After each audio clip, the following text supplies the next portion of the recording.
Welcome to Chris Anderson Comics. I'm Chris Anderson, cartoonist, writer, storyboard artist, things like Creep Show and Heavy Metal Magazine. My books, Lost Angels and Spectral Showcase of Fear and Chaotic Neutral, are available now. My new book, Three-Headed Pigman, is about to be serialized on my Patreon. I highly encourage you to go check that out. Subscribe if you can, because I have a lot of mini comics and things that I deliver to your door. Today, I want to talk about this book. It's 12 o'clock, The Witching Hour, number 10. This is a treat if you are a cartoonist. This has some of the best work of this era.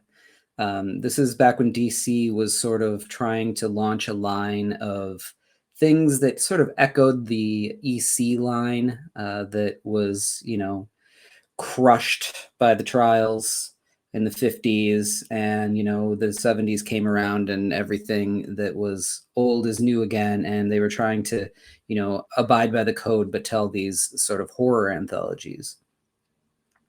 Cover by Neil Adams, should be pointed out. Not the most amazing cover in the world, but it does the trick.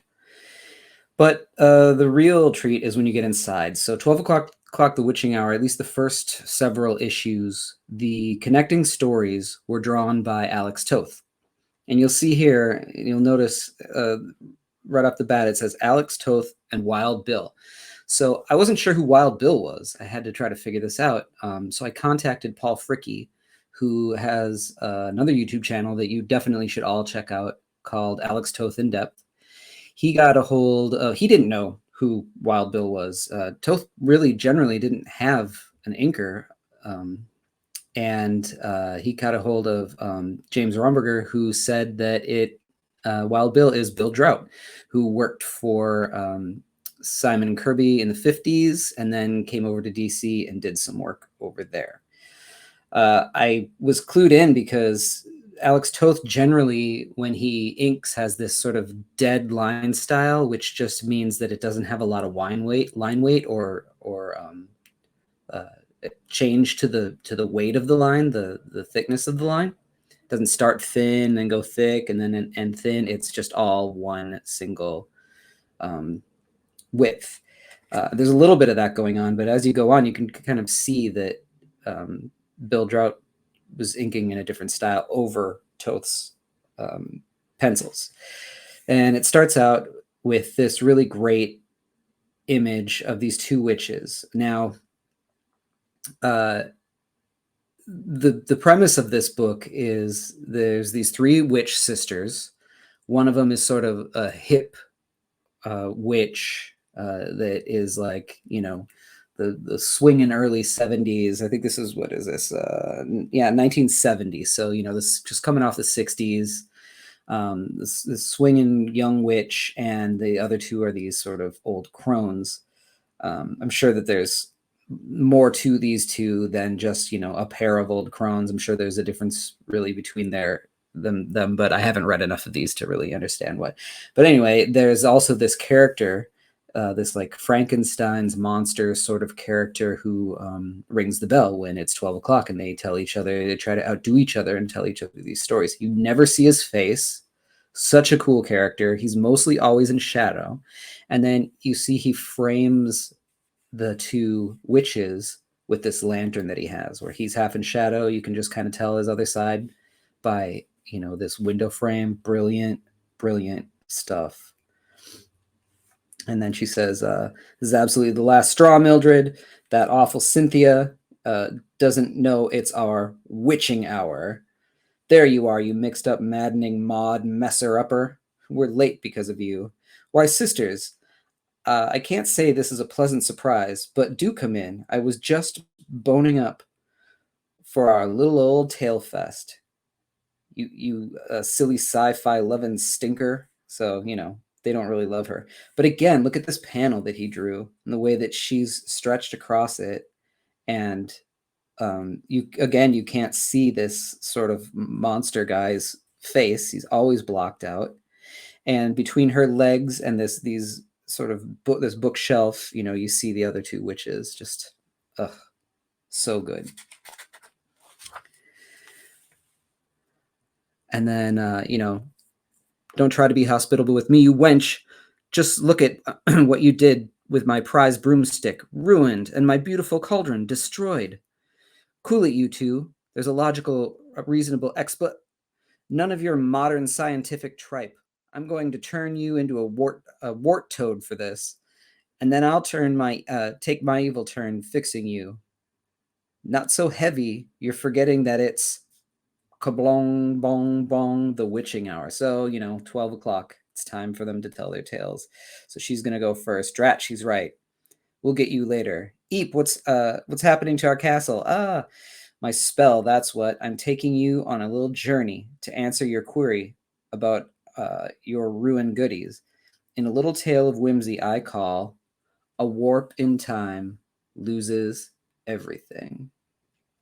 So I wonder if that's supposed to be like A Stitch in Time saves 9. But anyway, this story also a treat because now we've gone from Toth. Amazing character designs again, by the way. Like Toth is the master of character designs.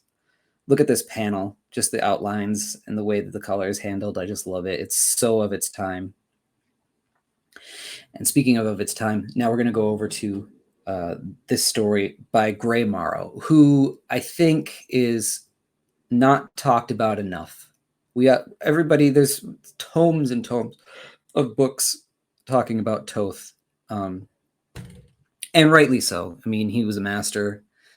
He really was good at what he did. He wasn't perfect. There's a lot of weird stuff that goes on in some of his stories sometimes, but who is? But Gray Marrow doesn't get talked about enough. Very photo-referenced artist, but does a lot of very interesting things. Just take a look at this very first panel. I believe that this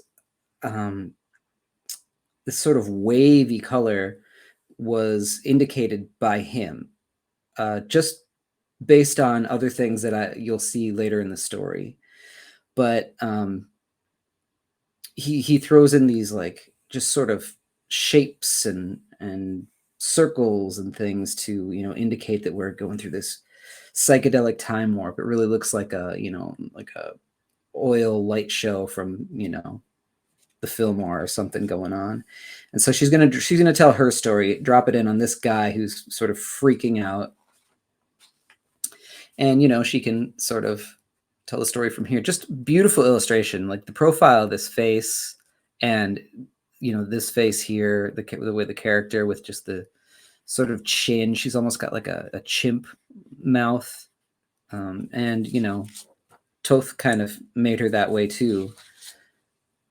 But it's really cool to see him interpret those designs.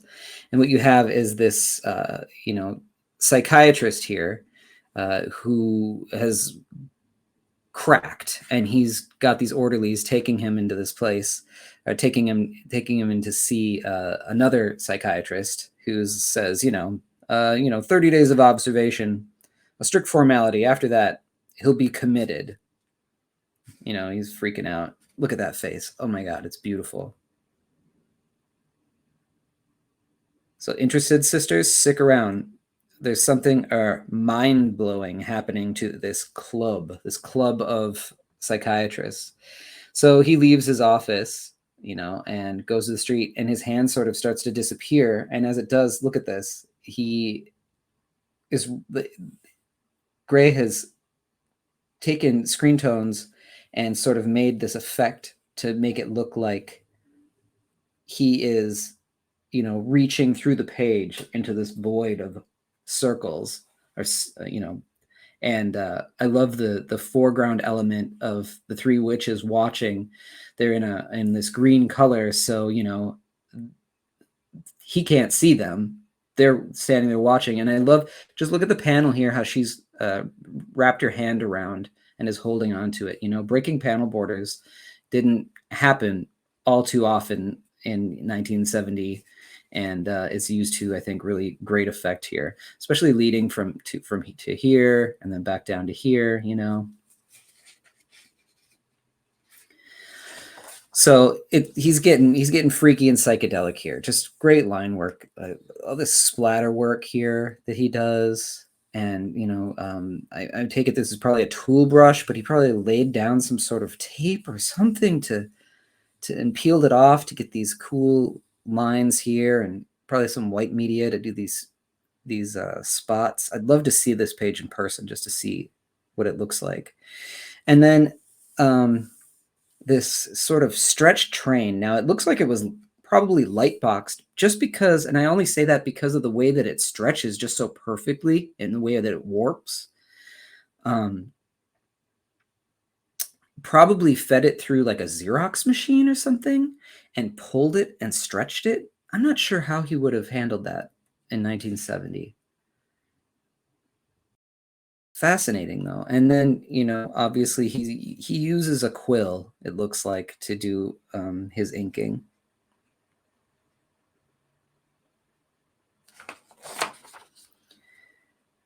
And again, so now he's seeing all of this character is seeing all of these things in this void. It's the Lost Legion. 200 soldiers march from Paris towards the front, never to be never heard from here again. Here, the Flying Dutchman, doomed by its captain to sail forever. The men, everything, here.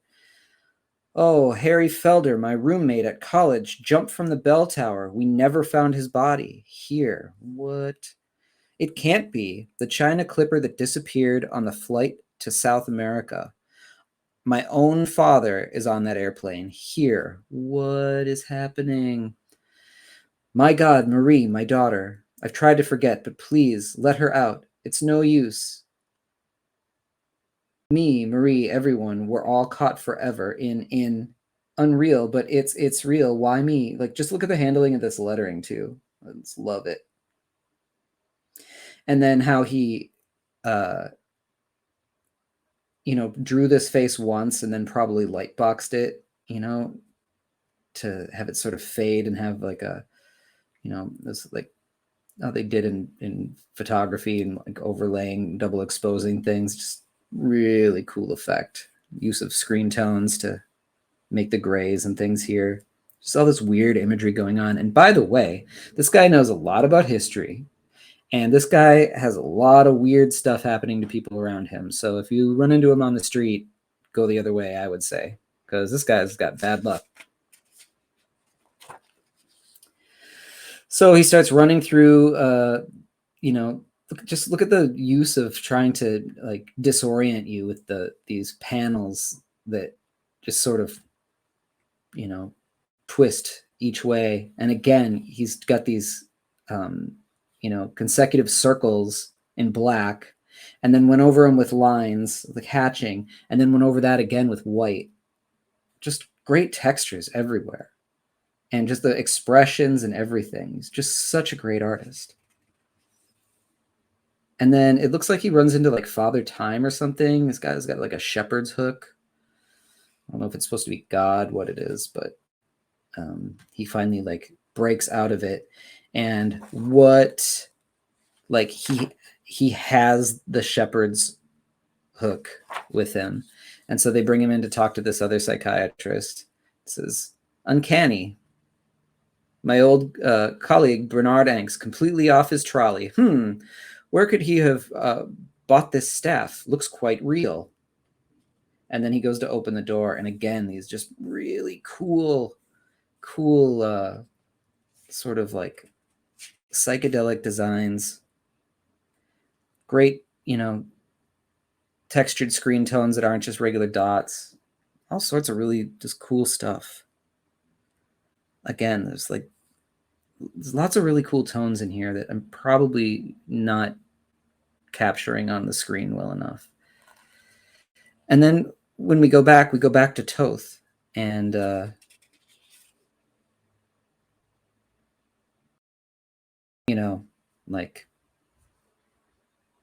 just again, great panels. And then this is cool. I'm not sure if this is reprinting a story from somewhere else, but it looks like Toth from a different time period. And I'm pretty sure that he inked this one himself, because this has more of the deadline that I was talking about. Obviously, there's a brush and things in here, but he used markers and things as well. And if that is the case, that this is reprinted from somewhere else, he put the crones in the background here so that they could continue the dialogue with this. So now the crones are telling their own story about this man who sort of just stares into the sea at a retirement home on the beach. And these old women are sort of like talking about him and how he just like stares off.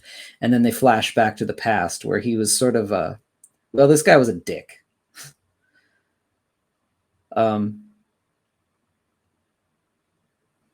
You know, it's, my dear, must you dance like a hobbled mule? But no matter, it pleases me to look at you for the moment. Pierre, you are a beast, but there is certain something about you. Ah, yes, my dear, it's that something which allows me to choose among the ugly cows until I find one who amuses me. And I amuse you, Pierre? Pierre, it's strange, my darling, but I feel a chill. Why, I wonder, perhaps it's... Ah, my dear, a chilling bore. Ha ha ha ha. Pierre! Slap. And then, like, he slaps her? I don't know. Obviously, this guy is a piece. So he goes off on a walk and, you know, down by the sea, and looks up on a cliff and sees this woman. Who could she be? You know, goes back up, tries to find her, talking to the madam of the house, and wants to know who she is. I always just love the way that Toth is able to do these sort of like expressions with just as few lines as possible. It's just, it seems so easy and so effortless, but it's just not. It just took a lot of practice and a lot of design, a lot of drawing to be able to lay down a marker and with these simple lines to give such a expressive face. You know, you can tell what a piece of shit he is just by looking at the way that his eyes are closed and the way that his mouth is, and great framing between the ocean and the, you know, the cliff here. And like this, even thought to put the steps in, you know. The wind howls in, smashes the window, and this woman comes in, and oh, she faints. You know, she's, you know, nobody knows who she is. They kind of bring her upstairs. Look at this face. Amazing. Just a great angle.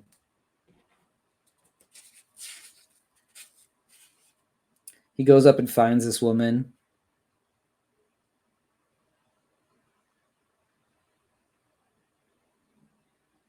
And she's like, you know, he's kind of obsessed with her. He goes, what do you want from me? And our crones are at the party again here. You know, he's just always, he's such a master of framing too, like just, you know, sticking the head, and you have the rule of thirds. You divide this frame, you know, into 1, 2, 3. Well, the 2 lines that you drew and the 2 lines that you draw this way, you know, the head is landed right on there. He doesn't pop anything in the middle. You know, always, he's got foreground elements, you know, silhouettes. The whole face is in silhouette here, but it's framed by the window behind it. It's just so much to learn all the time from him. Just hiding half the face, but very well, I'll leave. So he's like, you know, pissed and going out, and then half the face, you know, a good part of him is in shadow. The other half is hidden by the side of the door, but you see just the light coming through. Just gorgeous, gorgeous work. You know, most of the drawing is done at the bottom of this panel. Like, how many cartoonists do you see that fill the whole page with the image that they want to draw and don't leave any room for, you know, the dialogue? And, you know, he knows just where to land it. And if you do use the rule of thirds, you know, you're almost always going to leave room for some dialogue at least.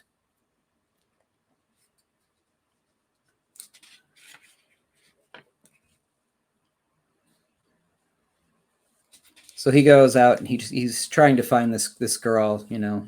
He thinks he sees her everywhere.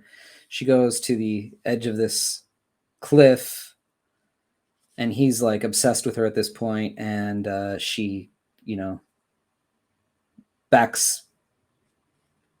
It's the only woman he's ever loved, he says, and then she backs up and falls off the cliff. And just look at the way that he sort of, it's just a few lines to show him on the ground, you know, weeping. Such a simple shape. And the way that it backs out and shows him through the, you know, through these crooked trees. And then you go back to him as an old man. And I always love the way that people will show a shadow by just sort of drawing the line and then filling it in with a different color. And then the way that these eyes are, they're just squinted down so much that you wouldn't even see the pupil, but the only thing that you see is the glint in the eye. That's a technique that like people like Jim Lee in his early X-Men stuff used a lot, I would notice.